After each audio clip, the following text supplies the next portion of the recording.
Piotr Candio, architecte du patrimoine, cabinet Candio-Lesage à Brest.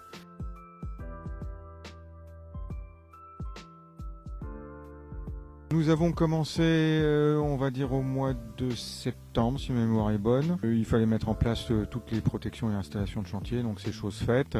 Faire tous les essais de mortier également pour pouvoir trouver la bonne teinte pour opérer le ravalement des façades. Donc ça a été un temps de préparation, ça aussi c'est derrière nous. Donc aujourd'hui, le chantier est démarré sur les deux sites, Saint-Jean et Saint-Jaouard.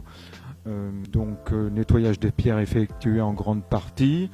À Saint-Jean, le gros morceau était le démontage de la toiture et de la charpente, donc ça aussi c'est fait.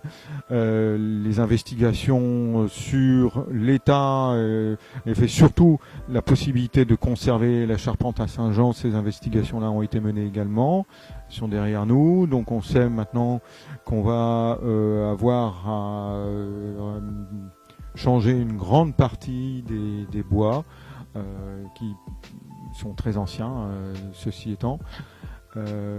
Et on va de toute façon poursuivre la restauration des façades extérieures, Saint-Jaouard et Saint-Jean également, pendant que les travaux de charpente vont se continuer en atelier.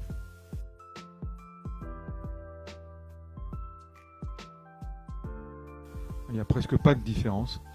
Le bois de charpente d'époque était un chêne local. Le bois qui sera utilisé pour la charpente sera également un chêne local. La seule différence éventuellement, c'est le temps de séchage du bois. À l'époque, on travaillait essentiellement un bois tout juste coupé, tout simplement parce qu'il fallait qu'il soit tendre pour que les outils puissent le travailler, le découper. On reste quasiment avec le même matériau et on va dire avec presque les mêmes gestes.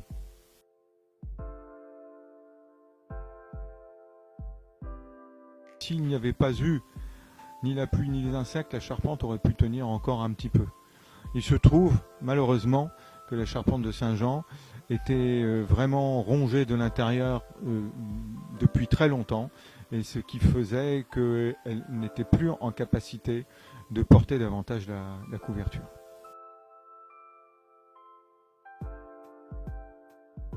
La découverte la plus importante, enfin qui est plus une confirmation, mais qui est vraiment importante, c'est la datation de la charpente de Saint-Jean par des études de dendrochronologie qui ont consisté à faire des forages à l'intérieur du bois et à compter le nombre de cernes du bois et le comparer avec d'autres échantillons connus et datés. Et c'est ce qui a permis, à quelques années près, de savoir qu'on était aux alentours des années 1440. On savait qu'elle était ancienne, mais on ne savait pas exactement. Et ça, c'était une confirmation extrêmement importante, également de la valeur, évidemment, et historique et architecturale de cette charpente. Et évidemment, dans la manière d'avancer notre travail de maçonnerie extérieure, il faut qu'on fasse évidemment attention à ne pas provoquer de désordre sur les parements intérieurs. Alors, le travail du maçon est de se coordonner au fur et à mesure de son avancement avec le lot des peintures murales, Madame Géraldine Frey, qui dirige l'équipe de restauration, pour qu'en effet il n'y ait pas de mauvaise interaction.